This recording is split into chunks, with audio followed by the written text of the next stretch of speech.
उत्तर matric scholarship को लेकर समाज कल्याण विभाग द्वारा नोटिफिकेशन वो जारी कर दिया गया है। इस नोटिफिकेशन को अपन डिटेल से देखने वाले हैं इस वीडियो में। एक एक पॉइंट पे अपन चर्चा करेंगे कि कौन इसके अंदर एलिजिबल है, कब से लेकर कब तक आप आवेदन कर सकते हो, कितनी स्कॉलरशिप है वो आपको मिलने वाली है, डॉक्यूमेंट्स वगैरह क्या लगेंगे। तो एक बार वीडियो को आप लास्ट तक देखोगे तो सारे डाउट हम आपके क्लियर हो जाएंगे। ये जो नोटिफिकेशन निकाला गया है आपके 2023-24 का जो सेशन है उसके लिए। 23-24 का सेशन मतलब ये कि अभी जिनको कॉलेज अलॉटमेंट, जैसे मैं बात करूं कि बीएड फर्स्ट ईयर के कोई स्टूडेंट है जिनको अभी पीटीटी के अधीन कॉलेज अलॉटमेंट हुआ आपको अभी, तो आपकी फर्स्ट ईयर हो गई, और जिनका बीएड फर्स्ट ईयर का रिजल्ट आ चुका है वो स्टूडेंट सेकंड ईयर में हो चुके हैं, या फिर फर्स्ट ईयर की एग्जाम उन्होंने दे दी या फिर सेकंड ईयर में हो चुके हैं, तो वो स्टूडेंट यहाँ पे आवेदन है वो कर सकते हैं 2023-24 के सेशन के। अगर पिछला सेशन आपका जो था 2022-23 वाला सेशन, उसके अंदर आप रह गए थे, स्कॉलरशिप के लिए आवेदन वगैरह नहीं किया या फिर कुछ आप कोई भी कारण रहा हो, तो आप उस सेशन के लिए आप आवेदन है वो नहीं कर सकते, क्योंकि यहाँ पे जो आवेदन स्टार्ट हो रहे हैं वो केवल और केवल 23-24 सेशन के लिए स्टार्ट हो रहे हैं। तो पिछला जो सेशन था, जैसे मैं अभी इस बात पे क्यों जोर दे रहा हूँ, क्योंकि पिछले साल जो बीएसटीसी की मैं बात करूँ तो बीएसटीसी में ऐसा हुआ था कि स्कॉलरशिप 2022-23 सेशन के लिए स्कॉलरशिप के आवेदन करने की लास्ट डेट जो थी वो थी 31 मार्च 2023 जो थी वो लास्ट डेट थी। लेकिन बीएसटीसी की सेकंड लिस्ट जो आई थी वो आई थी 24 मार्च को। 24 मार्च को सेकंड लिस्ट आती है, और उसके बाद 31 मार्च है वो लास्ट डेट रहती है, और उसके बाद अभी सेकंड लिस्ट आती है। सेकंड लिस्ट के बाद जो थर्ड लिस्ट आती है वो तो 31 मार्च के बाद ही आती है, यानी अप्रैल में थर्ड लिस्ट है वो आती है। लेकिन हुआ क्या था कि सेकंड लिस्ट वाले स्टूडेंट थे जो भी आवेदन नहीं कर पाए थे 31 तारीख तक, और जो पहले फर्स्ट लिस्ट आई थी उस वाले भी आवेदन, काफ़ी स्टूडेंट ऐसे थे जो आवेदन नहीं कर पाए थे समय पे। तो अगर वे स्टूडेंट क्या अब आवेदन करना चाहें तो कर सकते हैं, तो वे स्टूडेंट अब आवेदन नहीं कर सकते। केवल और केवल 23-24 का जो सेशन है उसी सेशन के स्टूडेंट है वो यहाँ पे आवेदन कर सकते हैं। अब इसमें देखें कि कौन कौन से यहाँ पे कुछ कंडीशन है वो लिखी हुई कि कौन कौन सी कैटेगरी, किस किस कैटेगरी में स्टूडेंट है वो स्कॉलरशिप के लिए एलिजिबल है। तो चलिए शुरुआत करते हैं। चैनल को सब्सक्राइब नहीं करका तो एक बार वीडियो को लाइक शेयर कर देना, और अपन बात करें आगे की अपडेट के लिए तो अगर कोई डाउट हो तो कमेंट कर देना, और बाकी स्कॉलरशिप से संबंधित आपको सारी डाउट है वो आगे जो भी जानकारी होगी वो आपको समय पर मिलती रहेगी। ये पीडीएफ की मैं बात करूँ तो ये पीडीएफ वो आपको टेलीग्राम के ऊपर मिल जाएगी। जैसे ही वीडियो खत्म होगा, जिस नाम से यूट्यूब चैनल देखने को मिल रहा है उसी नाम से आपको टेलीग्राम चैनल मिलेगा, जहाँ पे आपको मैं पीडीएफ है वो डाल दूंगा। 2023-24 सेशन के लिए राजस्थान का मूल निवासी छात्र छात्रा होना चाहिए, अनुसूचित जाति यानी SC ST और अति पिछड़ा वर्ग, पूर्व में जो विशेष पिछड़ा वर्ग थे, अन्य पिछड़ा वर्ग, आर्थिक पिछड़ा वर्ग, और विमुक्त घुमंतु अर्ध घुमंतु समुदाय के, गिरासी या फिर बिस्ती समुदाय के कोई स्टूडेंट हैं जो मुख्यमंत्री सर्वजन उच्च शिक्षा उत्तर मैट्रिक छात्रवृत्ति योजना राजकीय यानी गवर्नमेंट या फिर प्राइवेट कॉलेज मान्यता प्राप्त कॉलेज में अगर आप अध्ययनरत हो तो आप स्कॉलरशिप के लिए आवेदन है वो कर सकते हो।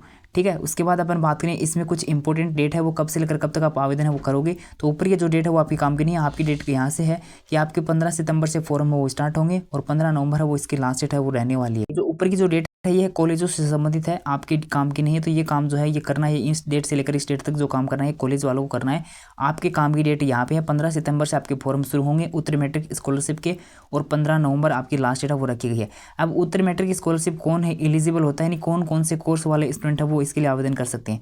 तो 10th के बाद कोई भी स्टूडेंट ऐसा हो जो आप आगे पढ़ रहे हो ना 10th के बाद, तो जो भी 10th के बाद स्कॉलरशिप आपको दी जाती है ना वो इसी के अधीन आपको इसी स्कॉलरशिप के अधीन आपको स्कॉलरशिप है वो दी जाती है, जिसका नाम है उत्तर मैट्रिक स्कॉलरशिप। 11th 12th में भी आपकी जो स्कॉलरशिप मिलती है ना वो यही स्कॉलरशिप होती है, उत्तर मैट्रिक स्कॉलरशिप। उसके बाद आप कॉलेज करते हो, BA करते हो, BSc करते हो, फिर BCom करते हो, first year second year third year में भी इसी स्कॉलरशिप के अधीन आपको कॉलेज मिलती है। फिर BEd करते हो, BSTC करते हो, पॉलिटेक्निक करते हो, डिप्लोमा ITI वगैरह BTech वगैरह कुछ भी करते हो तो वो इसी के अधीन आपकी कॉलेज है, इसी स्कॉलरशिप के अधीन आपको आगे है वो स्कॉलरशिप दी जाती है। ठीक है, तो 15 सितंबर से आपके फॉर्म शुरू होंगे और 15 नवंबर इसकी लास्ट डेट है वो रखी गई है। अब देखते हैं कि किस किस कैटेगरी में स्कॉलरशिप के लिए आवेदन है वो स्टूडेंट कर सकते हैं। अनुसूचित जाति यानी SC, अनुसूचित जनजाति ST, अति पिछड़ा वर्ग। अब OBC में भी यहाँ पे नाम लिखा हुआ है OBC का, लेकिन OBC में भी कुछ कैटेगरी है वो लागू हुए, आपको अभी पता चल जाएगा कि OBC में भी कौन कौन इसी कैटेगरी के स्टूडेंट हैं वो एलिजिबल हैं। पूर्व में विशेष पिछड़ा वर्ग जो SPC थे, डॉक्टर अंबेडकर आर्थिक पिछड़ा वर्ग EBC, अन्य पिछड़ा वर्ग OBC, विमुक्त या फिर घुमंतु अर्ध घुमंतु DNT, तथा गिरासी या फिर बिस्ती समुदाय के उत्तर मैट्रिक छात्रवृत्ति योजना के लिए 2.50 लाख यानी आपकी 2.5 लाख से कम है वो वार्षिक आय होनी चाहिए आपके परिवार की, तो आप आवेदन है वो कर सकते हो। यानी आपके परिवार की 2.5 लाख से अधिक आय है वो नहीं होनी चाहिए। अगर 2.5 लाख से अधिक आय है तो आप स्कॉलरशिप के लिए आवेदन है वो नहीं कर सकते। ठीक है, 2.5 लाख से कम आवेदन है आय है वो आपकी होनी चाहिए, और उसके बाद अम्बेडकर आर्थिक पिछड़ा वर्ग ईबीसी, अन्य पिछड़ा वर्ग ओबीसी एवं अम्बेडकर विमुक्त या फिर अर्ध घुमंतु घुमंतु अर्ध घुमंतु डीएनटी में निम्नलिखित 17 श्रेणियों वाले विद्यार्थी आवेदन कर सकते हैं। यानी ईबीसी, ओबीसी और डीएनटी के जो स्टूडेंट हैं इनमें 17 श्रेणियां दे रखी हैं। अगर आप ओबीसी या फिर ईबीसी डीएनटी में से इन 17 श्रेणियों में आते हो ना तो ही आप आवेदन है वो कर सकते हो, अन्यथा फिर आप आवेदन है वो नहीं कर सकते। बीपीएल कार्ड धारक, जैसे मैं ओबीसी की मैं बात करूँ तो ओबीसी में बीपीएल कार्ड धारक हैं वो आवेदन कर सकते हैं, एपीएल वाले आवेदन नहीं कर सकते।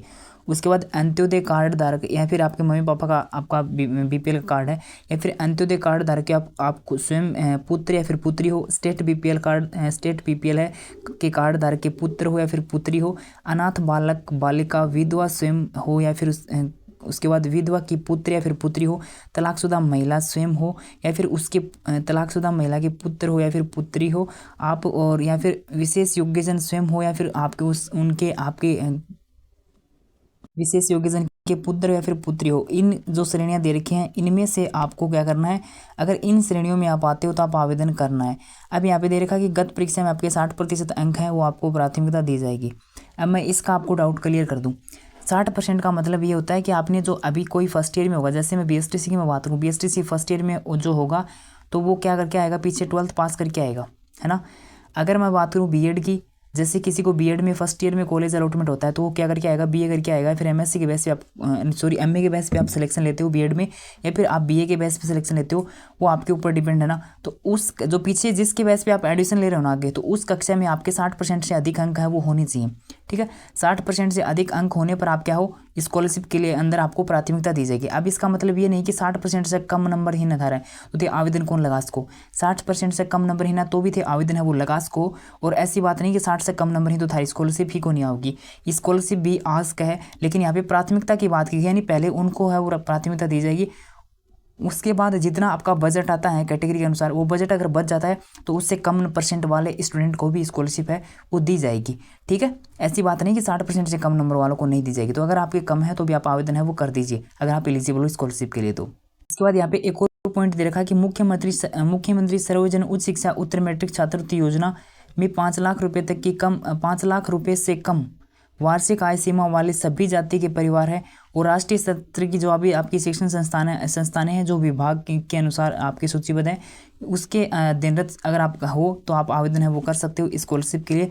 और उसके बाद आपके जो भी आप कुछ पढ़ना चाहो इसके अंदर तो नोटिफिकेशन आप आराम से पढ़ लेना। अगर मैं एक डिटेल आपको बताऊंगा तो अब वीडियो वो काफ़ी लंबा हो जाएगा, बाकी मैं इंपॉर्टेंट जानकारी मैं आपको बता रहा हूँ। अब बात करता हूँ दस्तावेज की। दस्तावेज आपके यहाँ पे देखने को मिल जाएंगे। आय प्रमाण पत्र वो आपके पास होना चाहिए, नहीं आय का विवरण के लिए आपको आय प्रमाण पत्र होना चाहिए, मूल निवास होना चाहिए, जाति प्रमाण पत्र होना चाहिए। और अभी मैं आपको यहाँ पे एक और जानकारी है वो बताने की कोशिश करूँगा। तो अभी क्या हुआ कि नया जिला वगैरह बने हैं राजस्थान के अंदर, तो काफ़ी तहसील हैं वो उलट पुलट हुई हैं, जिला वगैरह चेंज हुए हैं। तो अभी क्या है कि आपको जो जाति प्रमाण पत्र या फिर वो बनाना है ना तो वो नए वाले लगा के बनाना है, यानी नए बना के और वो लगाना है। जैसे मैं अभी मैं बात करूँ तो हमारी अभी तहसील है वो चेंज हो चुकी है। तो इसी प्रकार अगर आपका कोई जिला वगैरह चेंज हुआ या फिर तहसील चेंज हुई या फिर पंचायत वगैरह जो भी आपकी चेंज हुई ना, तो उसका नया अभी बनाओगे ना तो वो आप लगाना नया बना के, ठीक है, जिसमें आपका मूल निवास भी चेंज हो जाएगा, फिर जाति प्रमाण पत्र भी आपका चेंज होगा। तो एक बार इनको आप देख लेना कि अगर आपका एड्रेस वगैरह कुछ चेंज हुआ है तो आप नए बनवा लेना, उसके बाद लगा देना। गत वर्ष की आपके पास अंक तालिका वो होनी चाहिए, ओरिजिनल होनी चाहिए। अगर आप अगर नेट वाले लगाते हो तो एक बार आपका फॉर्म तो लग जाएगा, लेकिन उसके बाद ऑब्जेक्शन आएगा, ऑब्जेक्शन आए तब आप क्लियर कर देना अगर आपके पास ओरिजिनल मार्कशीट अभी नहीं है तो। जन आधार कार्ड है वो आपके पास होना चाहिए। उसके बाद ऑनलाइन आवेदन है वो लिया जाएगा। ऑनलाइन आवेदन करने के लिए आपको क्या करना पड़ेगा, फीस की रसीद है उसकी भी आपको आवश्यकता पड़ेगी। और उसके बाद सभी वांछित दस्तावेजों को आपको फीस की रसीद है वो आपको रंगीन स्कैनर से आपको अपलोड करनी है, ठीक है। तो अभी आपको एसएसओ के माध्यम से आवेदन है वो करना पड़ेगा। एसएसओ आईडी सभी के पास होगी मुझे उम्मीद है। अब बात करें अपन बायोमेट्रिक को लेकर, काफ़ी जगह स्टूडेंट का ये कन्फ्यूजन रहता है कि बायोमेट्रिक को कैसे नो है। तो बायोमेट्रिक को कैसे नो मैं आपको बता दूं कि अभी क्या होगा, आप स्कॉलरशिप के लिए आवेदन करोगे, जैसे आप फॉर्म अप्लाई करोगे ना, फॉर्म अप्लाई करने के बाद आपका फॉर्म जाओगे कॉलेज के अंदर। कॉलेज के अंदर जाने के बाद में कॉलेज वाला था वहाँ पे चेक करेगा कि वो स्टूडेंट अपने कॉलेज में है या नहीं है। अगर हो तो वो वहाँ पे आपके वो फॉर्म चेक करेगा। अगर उनको कोई कमी लगेगी आपके फॉर्म में तो फॉर्म आपका सेंड पे कर देंगे, यानी ऑब्जेक्शन डाल देगा। ऑब्जेक्शन डाल देगा तो वो ऑब्जेक्शन थाना फिर से क्लियर करना पड़ेगा। फिर से ऑब्जेक्शन क्लियर करता है फॉर्म फिर से कॉलेज के अंदर जाओगे, कॉलेज में फिर से चेक होगा फॉर्म, अगर फिर सही होगा तो फॉर्म तारो अप्रूव कर दिया जाएगा। बी के बाद में प्रोसेस स्टार्ट होती है आपकी बायोमेट्रिक की, ठीक है। तो जैसे आपका फॉर्म अप्रूव करते हैं कॉलेज वाले, तो उसके बाद आप बायोमेट्रिक है वो लगाना स्टार्ट कर सकते हो, या फिर उसके बाद आपकी बायोमेट्रिक है वो हर महीने होगी। माह में कम से कम आपको एक बार है वो आपको बायोमेट्रिक करनी है, वो ज़रूरी है आपकी कॉलेज के अंदर। एक महीने में एक बार थे कॉलेज जो बायोमेट्रिक है वो करोगा हुआ था ना, कितना दिन करनी पड़ेगी, तो 70% तारी उपस्थिति है वो दर्ज होनी ज़रूरी है, कम से कम। तो कम से कम 70% उपस्थिति दर्ज होनी ज़रूरी है। भी के बाद में अगर स्कॉलरशिप थारी पहले आ जाए, या फिर आपको जो सेशन है उस सेशन तक आप तो कम कर ही सकते हो। कम से कम आपके जब तक रेगुलर कॉलेज लगे तब तक कॉलेज वाले अपने आप बता देंगे कि आपकी अभी बायोमेट्रिक वो नहीं होगी और या फिर होगी। ठीक है, यानी 70% उपस्थिति कम से कम तो इतनी ज़रूरी है। बाकी आपको कॉलेज वाले बता देंगे, कम महीने में एक बार था ना बायोमेट्रिक है वो करनी पड़ेगी अगर स्कॉलरशिप के लिए आवेदन करते हो तो। बाकी स्कॉलरशिप को लेकर मैंने सारे डाउट हैं वो क्लियर कर दिया। अगर फिर भी आपको कोई डाउट हो तो कमेंट कर देना। अब मैं बात करूँ कि कितनी स्कॉलरशिप है वो आती है, तो अगर अपन बात करें बीएड की, तो बीएड में 5,000 काउंसलिंग प्लस में 22,000 आपकी फीस लगाकर टोटल आपकी फीस बनती है ना, वो बनती है 27,000 रुपये। अब मैं स्कॉलरशिप आपको बता दूं, तो स्कॉलरशिप जो आएगी ना वो आएगी आपकी 27,300 आएगी, या फिर आएगी आपकी 27,700 रुपये। ठीक है, 27,300 आएगी या फिर 27,700 रुपये आएगी। इतनी स्कॉलरशिप है वो आपकी आने वाली है। और अगर बीएसटीसी की मैं अपन बात करें तो बीएसटीसी में 16,000 16,500 आपकी जो जितने भी रुपए लगते हैं, तो इसमें भी आपके पैसे हैं वो कम से कम 200-300 रुपये प्लस होके आएंगे, कम पैसा को नहीं आई अगर थे एलिजिबल हो स्कॉलरशिप के लिए। तो अब जब अपन स्कॉलरशिप का फॉर्म भरते हैं ना, तो 1 दिन 2 दिन 5 दिन 10 दिन लेट भर दियो, लेकिन फॉर्म है वो अच्छे से भरना, कोई प्रकार की उसमें जल्दबाजी ऐसा मत छोड़ना कि आपको फॉर्म में ऑब्जेक्शन आ जाए। अगर थाने यो लगा कि मेरे पास अभी वो डॉक्यूमेंट्स को नहीं, मेरे डॉक्यूमेंट्स है वो बाद में आ जाओगे, 5 दिन 10 दिन रुक के आ जाओगे, तो ठीक क्या करना कि 5 दिन 10 दिन रुक के फॉर्म वो अप्लाई कर देना अगर आपके पास ओरिजिनल डॉक्यूमेंट्स है वो आ जाए तो। और अभी आपको ये लग रहा है कि मेरे डॉक्यूमेंट्स में तो काफ़ी दिन लगेगा, जैसे मैं अभी बताऊँ तो किसी को अभी क्या कि रिजल्ट तो आ गया होगा, लेकिन उनको क्या लगता है कि अभी मार्कशीट वगैरह पता नहीं कब आएगी, तो एक बार क्या करना फॉर्म अप्लाई कर देना। और जब आपकी ओरिजिनल और जो नेट वाली मार्कशीट लगाओगे उसमें आपका ऑब्जेक्शन आएगा, उसके बाद आप जो ऑब्जेक्शन आए तब तक आपकी जो मार्कशीट आ जाएगा, उसके बाद उनको अपलोड कर देना और आप फिर क्या कर सकते हो, आपका फॉर्म वो फिर बाद में अप्रूव हो जाएगा। जब तक ओरिजिनल मार्कशीट नहीं लगाओगे आपका फॉर्म अप्रूव नहीं होगा, उसमें फॉर्म में ऑब्जेक्शन आता ही रहेगा। कोई डाउट हो तो आप कमेंट कर सकते हो स्कॉलरशिप से संबंधित। बाकी पीडीएफ आपको टेलीग्राम पर मिल जाएगी। वीडियो को लाइक शेयर कर देना। 15 तारीख से आपके फॉर्म वो स्टार्ट हो जाएंगे।